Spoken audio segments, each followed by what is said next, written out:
Hello everyone, welcome Science Part 2. Lesson number 10 Disaster Management. Disaster म्हणजे काय? आपत्ती. Hazardous events that suddenly take place in the surrounding is called disaster. Sudden event that leads to huge loss of property is also called disaster. Disaster म्हणजे काय? तर अशा काही घटना घडतात अचानक आणि त्या घटना ज्या आहेत त्या आपल्या आजूबाजूच्या वातावरणासाठी आपत्तीजनक असतात. म्हणजे खूप सारे आपला लॉस होतो, प्रॉपर्टीचा लॉस होतो, जीवितहानी होते, वित्तहानी होते, सगळ्या प्रकारचा आपला लॉस होतो.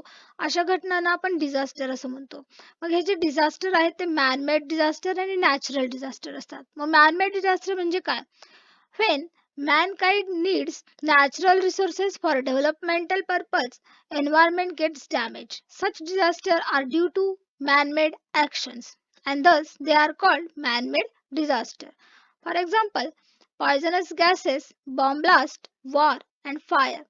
आता मॅनमेड म्हणजे काय? तर आपण काय करतो? आपल्या डेव्हलपमेंटसाठी वेगवेगळ्या नॅचरल रिसोर्सेसची भर देत असतो आणि त्याचा जेवढा पाहिजे त्यापेक्षा जास्त यूज करतो आणि जे एन्व्हायरमेंट आहे नॅचरल त्या सगळ्याला आपण डॅमेज करतो आणि त्यामुळे काही डिझास्टर्स क्रिएट होतात आणि असे जे आहेत ते मॅनमेड असतात. मग कोणते आहेत असे? पॉयझनस गॅस लीक होणे, बॉम्ब ब्लास्ट, वॉर, युद्ध, फायर, आग लागणे अशा गोष्टींमुळे डिझास्टर्स होतात. Natural disaster. Variously dangerous events occur many times in the environment. Such disasters are due to nature's wrath. They are called natural disaster. For example, flood, cyclone, wet, dry, famine, etc. Natural disaster म्हणजे काय? तर काही dangerous घटना घडतात निसर्गामध्ये आणि हे निसर्गाच्या उद्रेकामुळे होत असतात. फॉर एक्झाम्पल आहे आपलं पूर येणे, वादळ किंवा ओला कोरडा दुष्काळ पडणे. आता हे जे डिझास्टर्स आहेत, disasters occur suddenly, it can not be predicted. Precautions are not possible.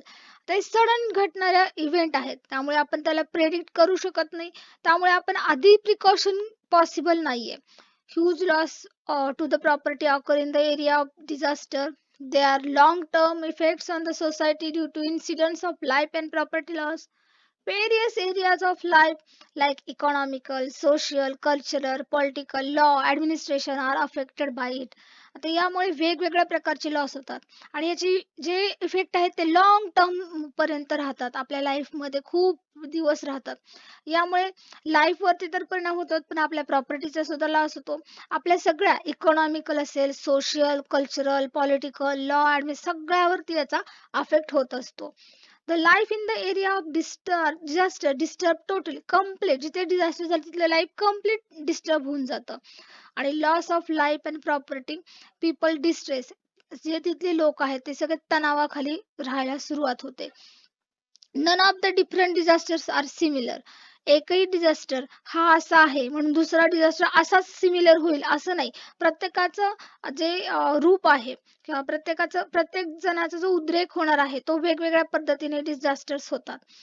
त्यांचा पिरियड जो आहे तो देखील सेम नाहीये. काही लॉंग टर्म साठी राहतील, काही शॉर्ट टर्म्स राहते असू शकतात. रिझन्स बिहाइंड इच डिझास्टर आल्सो. रिझन्स देखील त्याचे काय आहेत? वेगवेगळे असणार आहेत. Depending upon the nature of the disaster. त्याचं स्वरूप कसं आहे डिझास्टरचं याच्यावरती त्याचा जो आहे रिझन्स असतील किंवा त्याचा जो इफेक्ट असेल किंवा त्याचं जे स्वरूप असेल हे अवलंबून असणार आहे. It can be determined that which component of the environment will be affected more. आणि त्याच्यावरच कोणत्या पार्ट वरती सर्वात जास्त अफेक्ट होणार आहे हे लक्षात येतं. आता इफेक्ट्स काय काय आहेत? Great loss of life and property of the people. Different areas of life like economical, social, cultural, political, law, administration are affected by disaster. The life in the affected area is totally disturbed. Spread epidemics, flood, collapsing bridges, flooding coastal villages, shortage of food, earthquake, collapsing of houses, developing cracks in land, forest fires and droughts, adverse effect on the environment. बघा, आता यामध्ये एक तर सर्वात महत्वाचं म्हणजे लोकांचे जीवन आणि प्रॉपर्टी याचा लॉस होतो. आपला इकॉनॉमिकल लॉस होतो, सोशल, कल्चरल असेल सांस्कृतिक घटकांवर देखील होतो, पॉलिटिकल होतो, ऍडमिनिस्ट्रेशन वर देखील अफेक्ट होतो. तसंच तिथला जो एरिया आहे तो डिस्टर्ब होतो. तसेच तिथे वेगवेगळे डिसीजेस जे आहेत ते स्प्रेड होऊ शकतात. ब्रिजेस कोलॅप्स होतात, विलेजेस कोस्टल एरियामधले डिस्टर्ब होऊन जातात, फूडचं शॉर्टेज होतं, त्यांचे जे हाऊसेस आहेत त्या हाऊसेस कोलॅप्स होऊ शकतात, क्रॅक्स येऊ शकतात लँड्सवरती, किंवा अजून एन्व्हायरमेंटमध्ये वेगवेगळे प्रकारचे आग लागू शकते, दुष्काळ पडू शकतो, अशा प्रकारचे डिझास्टरचे परिणाम होतात. आता effects on the economy of the nation and local लिडरशिपवरती काय अफेक्ट होतो. If any part is destroyed, there are long lasting effects on economy due to huge expenses on its reconstruction. आता जसं की क्रॅक झालेत लँडला किंवा हाऊस कोलॅप्स झाले, bridges झालेत, म्हणजे यांचं रिकन्स्ट्रक्शन जेव्हा करायचं तिथं खूप सारा खर्च होतो, ह्यूज एक्सपेन्सेस त्याच्यावरती करावे लागतात. An effect of disaster on social leadership is that if local leadership is not strong enough, citizens become confused. It affects their participation in rescue and rehabilitation activities. Administrative problems arising during the disaster. Disaster जेव्हा होतं तेव्हा कोणत्या पार्टमध्ये झालेला आहे, तिथपर्यंत मदत पोहोचलेली आहे की नाही, जे तिथलं लिडरशिप जे आहे, तिथं जे नेतृत्व करणारं जो काही घटक असेल त्या घटकांनी ठाम असलं पाहिजेत. म्हणजे तिथल्या लोकांना रेस्क्यू किंवा रिहॅबिटेशन जे ऍक्टिव्हिटीज होतात त्यात त्यांनी पार्टिसिपेट करून त्या लोकांपर्यंत ती मदत पोहोचवली गेली पाहिजे. ऍडमिनिस्ट्रेशनचा खूप मोठा प्रॉब्लेम तिथं दिसून येतो. If local governing bodies are affected by disaster, related departments cannot answer the problems of disaster efficiently. जर तिथली गव्हर्निंग बॉडी जी आहे तीच जर अफेक्ट झाली तर जे आपण मदत पुरवणार आहोत ते त्या लोकांपर्यंत व्यवस्थित जाऊ शकेल की नाही याची खात्री नसते. All the concern departments are affected by disaster, so entire system collapse. तर अशा प्रकारे एंटायर सिस्टीम देखील कोलॅप्स होऊ शकते. Nature and scope of disaster. आता नेचर म्हणजे त्याचं स्वरूप कसं असेल आणि त्यामध्ये आपण काय काय पद्धतीने त्याचे करू शकतो मदत, किंवा कशा पद्धतीने त्यातून बाहेर यायचं आहे ते आपल्याला पाहायचं आहे. त्यामध्ये बघा, pre disaster phase, warning phase, emergency phase, rehabilitation phase, recovery phase आणि रिकन्स्ट्रक्शन फेज, या सगळ्या फेजेसचा आपण अभ्यास करणार आहोत. तर पहिले सर्वात महत्त्वाचे 3 सेन्सिटिव्ह फेजेस आहेत. पहिली फेज आहे फेज ऑफ इमर्जन्सी. आता यामध्ये नक्की काय होतं, maximum lives can be save by quick actions in this phase. आता या फेज मध्ये सर्वात महत्वाचं म्हणजे की जेवढे जास्तीत जास्त जीव वाचवण्याचा, डिझास्टर झाले म्हणजे की पहिल्यांदा रेस्क्यू टीम येते आणि जेवढं आपल्याला जास्तीत जास्त जीवित म्हणजे जिवंत जे आहेत, मग ते ॲनिमल्स असू द्यात, बर्ड्स असू द्यात किंवा ह्युमन बिंग्स असू द्यात, सगळ्यांना जास्तीत जास्त लोकांना जिवंत ठेवणे हे सर्वात महत्वाचं ऍक्शन तिथं घडायला सुरुवात होते. Actions like search and rescue operation, medical assistance, first aid, restoring communication service, removing the people from affected area. त्यांच्या ऍक्शन्स काय काय असतात, तर रेस्क्यू ऑपरेशन सुरू होतं, तिथं मेडिकल प्रोव्हाइड केलं जातं, फर्स्ट एड किट प्रोव्हाइड केले जातात, त्यानंतर जिथे ती लोक जो एरिया अफेक्ट आहे तिथून त्या लोकांना रिमूव्ह करणं, दुसरीकडे चांगल्या सुरक्षित ठिकाणी घेऊन जाणं, ह्या ऍक्शन्स इमर्जन्सी सुरू होतात. Gravity of the disaster can be estimated. किती परिणाम झालेला आहे याचा अंदाज या फेज मध्ये घेतला जातो. सेकंड फेज आहे ट्रान्झिशनल फेज. या फेज मध्ये rehabilitation work is started in this phase. त्या लोकांचं पुनर्निर्माण करणे किंवा त्या लोकांना रिहॅबिलिटेशन करून देणे हे तिथं फेज सुरू होते. It includes clearing of debris, restoring water supply, repairing roads etcetera. म्हणजे तिथलं जे जे काही ब्रिजेस कोलॅप्स झाले असतील, हाऊसेस कोलॅप्स झाले असतील, त्यामुळे जो काही पार्ट झालेला आहे तो सगळा रस्ता क्लिअर करणे, वॉटर सप्लाय व्यवस्थित करणे, रोड्स रिपेअर करणे, ही जी मेन काम आहेत. तिथलं जे ब्रिंग नॉर्मल्सी इन पब्लिक लाईफ मधलं आपलं जे रेग्युलर लाईफ आपण जगतो तिथली नॉर्मल्सी क्रिएट करणं. Different institutes offer the monetary and other type of the help to such people. वेगवेगळ्या इन्स्टिट्यूट एकत्र येतात आणि ते वेगवेगळ्या प्रकारे मदत करायला सुरुवात होते. It helps to soothe the mental state at the earliest.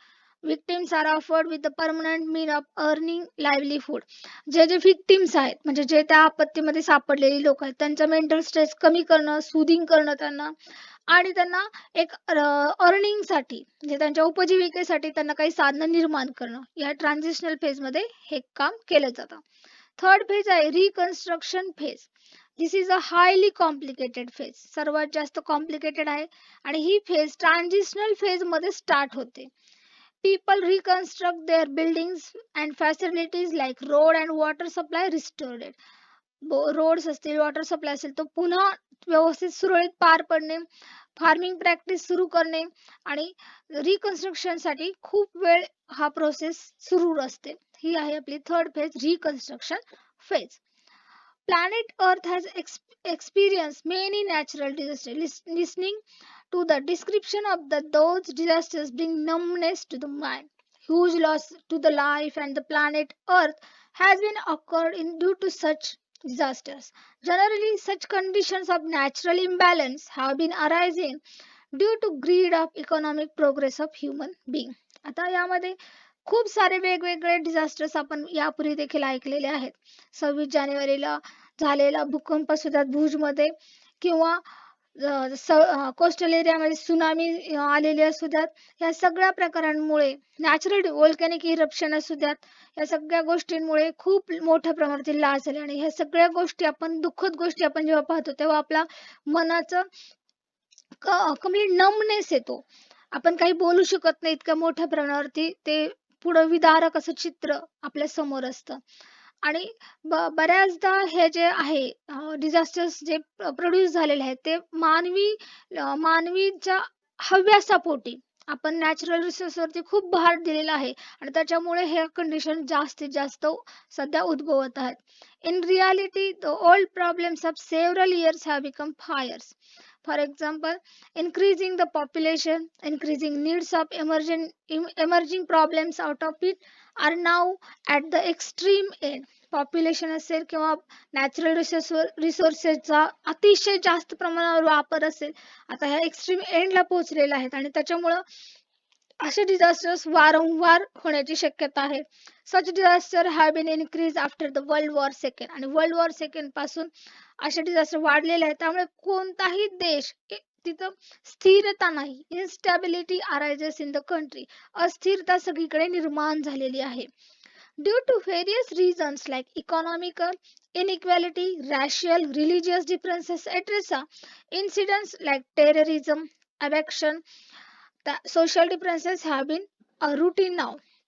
वेगवेगळे रिझन्स असतील. इकॉनॉमिक म्हणजे आपण म्हणू आर्थिक जी विषमता आहे ती, रॅशियल, रिलिजियस असतील, वेगवेगळ्या हिंदू, मुस्लिम, ख्रिश्चन, इसाई अशा वेगवेगळ्या धर्मांमध्ये वाटले गेलेले आहेत. त्यामुळे वेगवेगळे प्रॉब्लेम्स क्रिएट झालेले आहेत. कधी दंगल उसळते, कधी टेररिझम, अतिरेकी अटॅक करतात. अशा प्रकारचे आपल्या लाईफमध्ये आता रुटीन झालेलं आहे की सतत काही ना काही घटना घडतच असतात. Production and use of harmful chemicals is under ban in developed countries.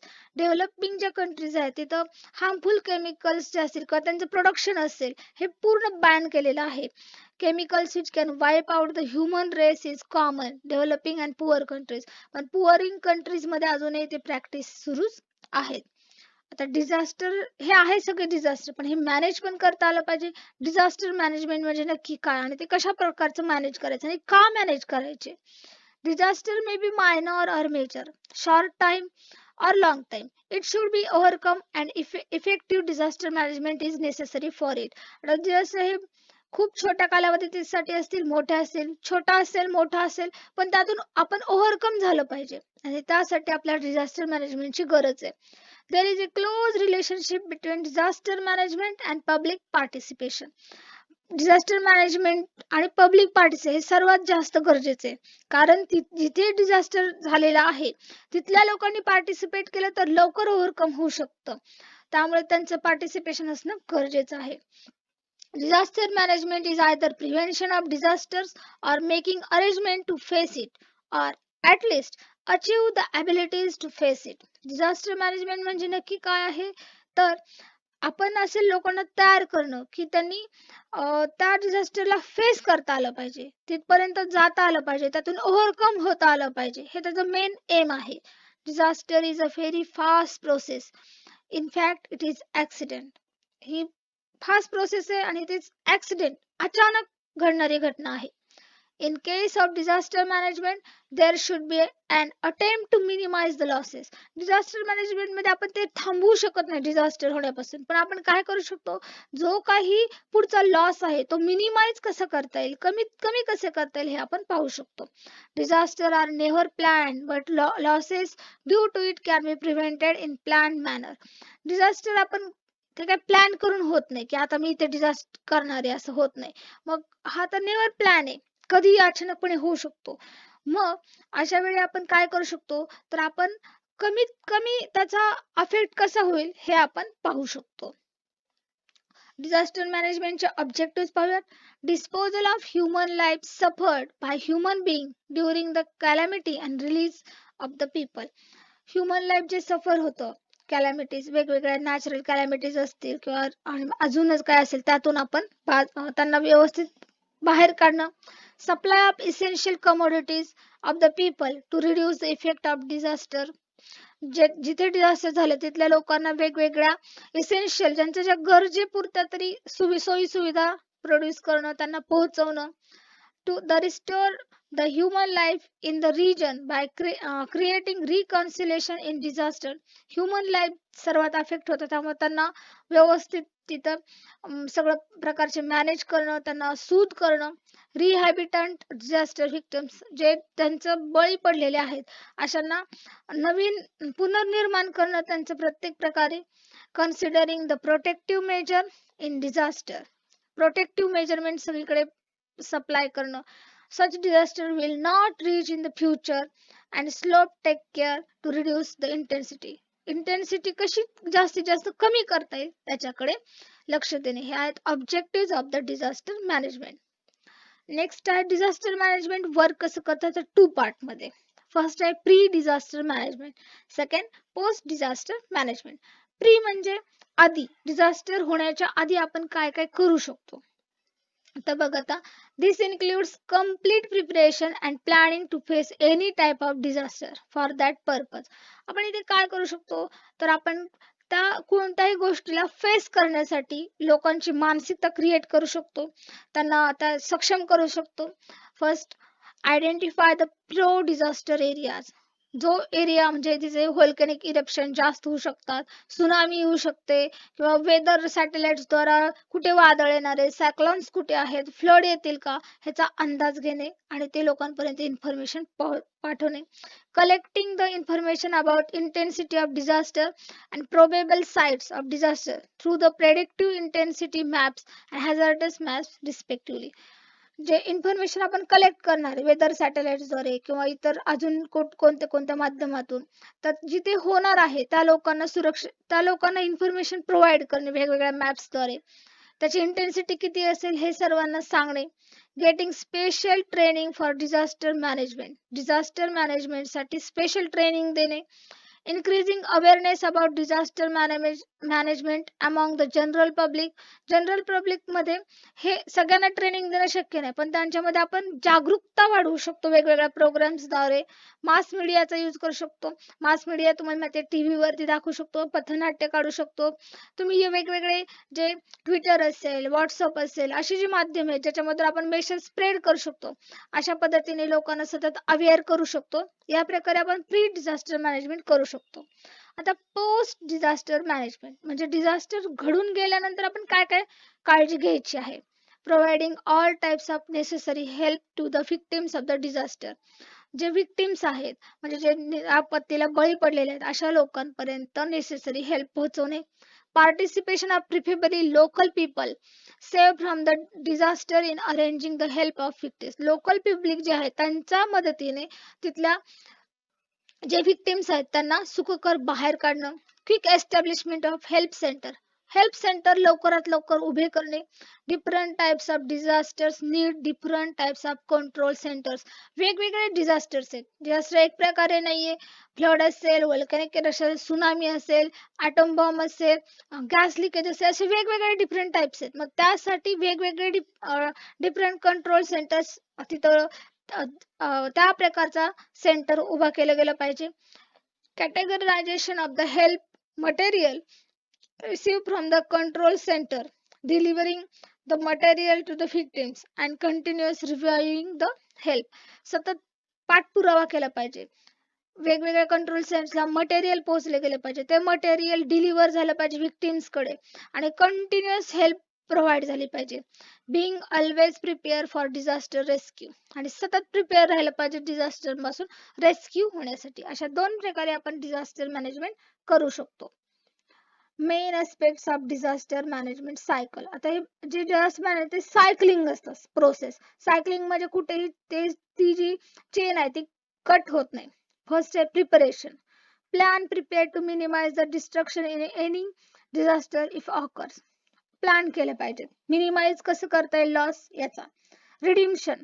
Plan for minimising the damage to the society and country. Redemption केलं पाहिजे त्याचं. सोसायटी कमीत कमी कशी डॅमेज होईल, कंट्रीला जास्तीत जास्त लॉस होणार नाही याच्याकडे लक्ष दिलं पाहिजे. Preparedness. A plan chalk out so as to get from general public and administration. असं प्लॅन चॉकआउट झालं पाहिजे की क्विकली आपण जनरल पब्लिक अँड ॲडमिनिस्ट्रेशनशी संवाद साधून तिथून तयार झालं पाहिजे. Impact of the disaster. Intensity of various aspects of disaster and disaster are reviewed. सतत त्यांचा रिव्ह्यू घेतला पाहिजे. या ठिकाणी अशा प्रकारची आणि बॉम्ब ब्लास्ट झालेला आहे, मग जर दुसऱ्या ठिकाणी झाला तर आपण काय केलं पाहिजे याची प्रिपरेशन सतत तयार झाले पाहिजे. त्याची इंटेन्सिटी किती असू शकते हे आधीच लक्षात आलं पाहिजे. Response. Response to the disaster is given to immediately after the incident. This factor is followed by disaster strike in this cycle. Response. Quickly response दिले गेले पाहिजेत. हात पाय गाळून बसून इथे चालणार नाही. जो झालाय त्यातून सुखरूप सुटका कशी करून घेता येईल याच्याकडे विचार केला गेला पाहिजे. रिसर्जन्स.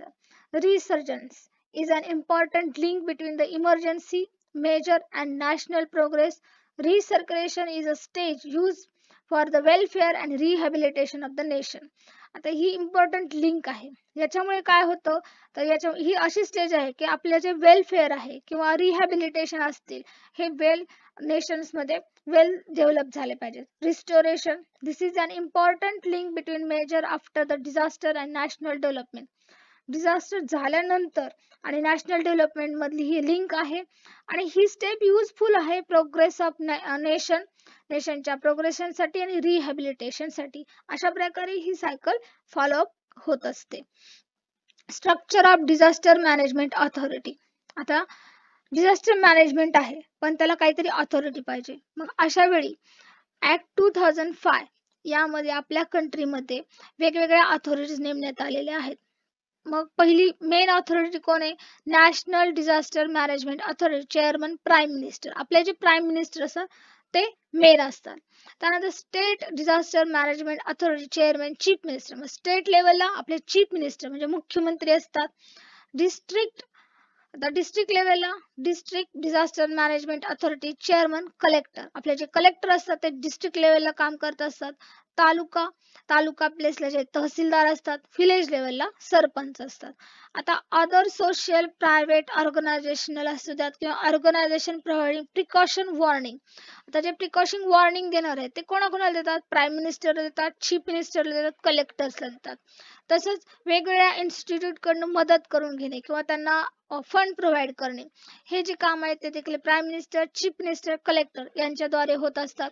तसंच कलेक्टर जे आहेत ते काय करतात? ऍक्च्युअल स्टेप्स मध्ये इन्व्हॉल्व्ह झालेले असतात रेस्क्यू ऑपरेशन्स मध्ये. तहसीलदार ते देखील त्या तालुका लेवलला त्या सिस्टीम प्रमाणे वर्कआउट होत असतात. लोकांशी त्यांचा जनरल पब्लिकशी कॉन्टॅक्ट करायचा प्रयत्न असतो. आणि सरपंच आहे ते रूट लेवलला म्हणजे गावात जे आपलं पब्लिक आहे, लोकल पब्लिक त्यांच्याशी कॉन्टॅक्ट असतो. अशा प्रकारे ही ऑथॉरिटी दिलेली आहे. District Disaster Management Authority. At the district level, district collector is responsible for disaster management. District level ला district collector सगळे निर्णय जे आहेत ते घेत असतो आणि कलेक्टर प्लॅनिंग करतो, कोऑर्डिनेटिंग करतो, कंट्रोलिंग करतो, implementation of rehabilitation programme, gives out necessary instruction, review entire system. म्हणजे कलेक्टर काय काय करू शकतात त्यावेळी तर कलेक्टर कुठेही डिझास्टर झालेला आहे तर त्यांना रेस्क्यू कसं करायचं याचं प्लॅनिंग. त्यानंतर कोऑर्डिनेशन, सरपंच, तहसीलदार, वेगवेगळ्या रेस्क्यू टीम, तसंच प्राईम मिनिस्टर, त्यानंतर चीफ मिनिस्टर या सगळ्यांशी कोऑर्डिनेशन करणं, कंट्रोलिंग करणं, इम्प्लिमेंटेशन करत असताना रिहॅबिलिटेशन प्रोग्राम व्यवस्थित पार पाडणं, नेसेसरी इन्स्ट्रक्शन देणं आणि एंटायर सिस्टीमचा रिव्ह्यू घेणं हे डिस्ट्रिक्ट कलेक्टरचे काम असतात. District collector is also responsible for designing the schemes of each district. प्रत्येक डिस्ट्रिक्टला कशा प्रकारे स्कीमनी डिझायनिंगनी आपण यातून बाहेर पडायचं हे डिस्ट्रिक्ट कलेक्टर ठरवत असतो. आणि separately for each type of disasters and getting those sanction from the state level authorities. आणि हे स्टेट लेवल ऑथॉरिटीज म्हणजे जे चीफ मिनिस्टर्स आहेत यांच्याकडून त्याच्या ऑथॉरिटी सँक्शन करून घेणं हे डिस्ट्रिक्ट कलेक्टरचं वर्क असतं. District wise disaster control unit. District control unit is established immediately, either affect the impact of disaster or getting information about it. हे कधी कंट्रोल युनिट एस्टॅब्लिश होतं? डिझास्टर झाल्या लगेचच. It review about various aspects of disaster. हे काय करतात तर disaster पासून जर काय काय होऊ शकतं आणि किती इम्पॅक्ट आहे याचा हे सगळ्या गोष्टींचा रिव्ह्यू घेणं. किप्स कंटिन्युअस कॉन्टॅक्ट वेगवेगळ्या एजन्सीला, आर्मी असेल, एअरफोर्स असेल, नेव्ही असेल, टेलिकम्युनिकेशन डिपार्टमेंट असेल, पारमिलिटरी फोर्सेस असेल, ह्या सगळ्यांशी कॉन्टॅक्ट करणं आणि तिथल्या व्हिक्टिम्सला त्यापासून डिझास्टर पासून पहिल्यांदा मोकळं करणं, त्यांना बाहेर काढणं, त्यांना मेडिकल इमर्जन्सी किट प्रोव्हाइड करणं, हे सगळ्या गोष्टींचं रिव्ह्यू ते घेत असतात. तसंच वेगळे कॉन्टॅक्ट करत असतात. आणि for getting help, it is also responsible for coordinating various voluntary organisation. काही अशा ऑर्गनायझेशन असतात जे सरकारी नसतात पण स्वतःहून मदत करणारी लोक असतात.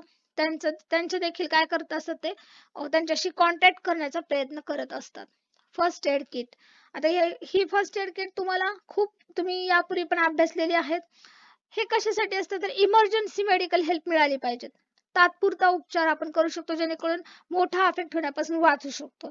यामध्ये काय काय येतात बघा, बँडेज स्ट्रिप्स येतात डिफरंट साईजच्या, वूड गॉज येतात, त्यानंतर ट्रायंग्युलर अँड सर्क्युलर बँडेज येतं, medical cotton, hand gloves, clean and dry cloth pieces, soap, antiseptic, safety pins, blades, small pins, needle, band aid, torch, scissors, thermometer, petroleum jelly असे kits असतात. आणि हे जे kit आहेत हे किट काय केले जातात तर हे किट जिथे जिथे इमर्जन्सी हेल्प आहे तिथे तिथे वापरतात. म्हणजे बसेस असू द्यात, स्कूल्स असू द्यात, त्यानंतर वेगवेगळ्या ऑर्गनायझेशन, या सगळीकडे फर्स्ट एड किट असणं, बॉक्स असणं गरजेचं आहे. आणि त्यामुळे आपण प्रायमरी जी मदत हवी असते मेडिकल ते आपण प्रोव्हाइड करू शकतो. Mock drill.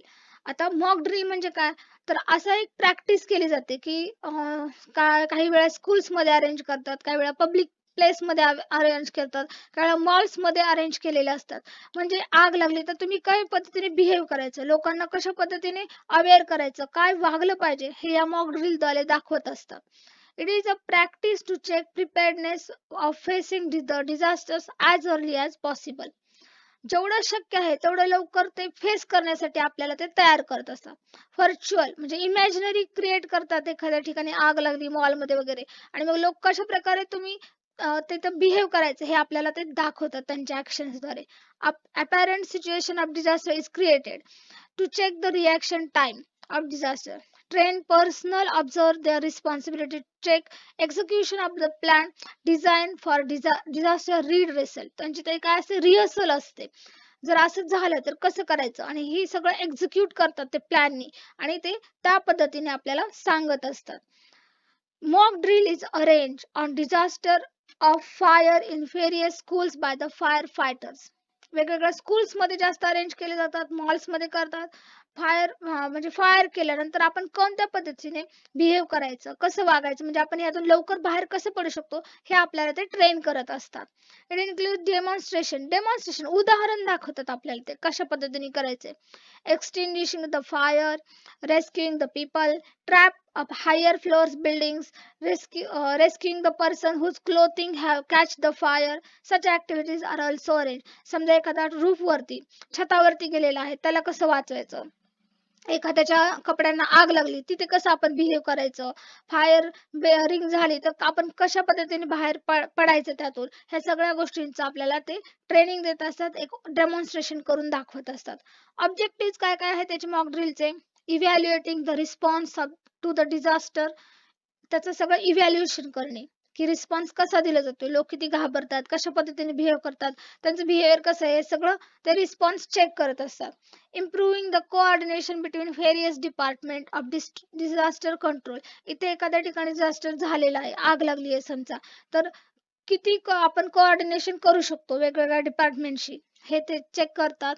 Identification of own abilities, स्वतःच्या ॲबिलिटीज चेक केले जातात. Improving the abilities of quick response to, response कसा दिला गेला पाहिजे ह्याच्या ॲबिलिटीज इम्प्रूव्ह करण्याचा प्रयत्न करतात. Checking the competency of the plan action, जे त्यांच्या प्लॅन ॲक्शन ठरवले त्यात काही त्रुटी राहिलेल्या आहेत का, आहेत का, तर असतील तर त्या दुरुस्त केले जातात. Identifying the possible errors and risk, वेगवेगळ्या एरर्स ज्या आहेत ते पॉसिबल रिस्क काय असू शकते किंवा एरर्स काय येतात हे ते चेक करत असतात. अशा प्रकारे आपला हा लेसन संपलेला आहे. Okay, thank you.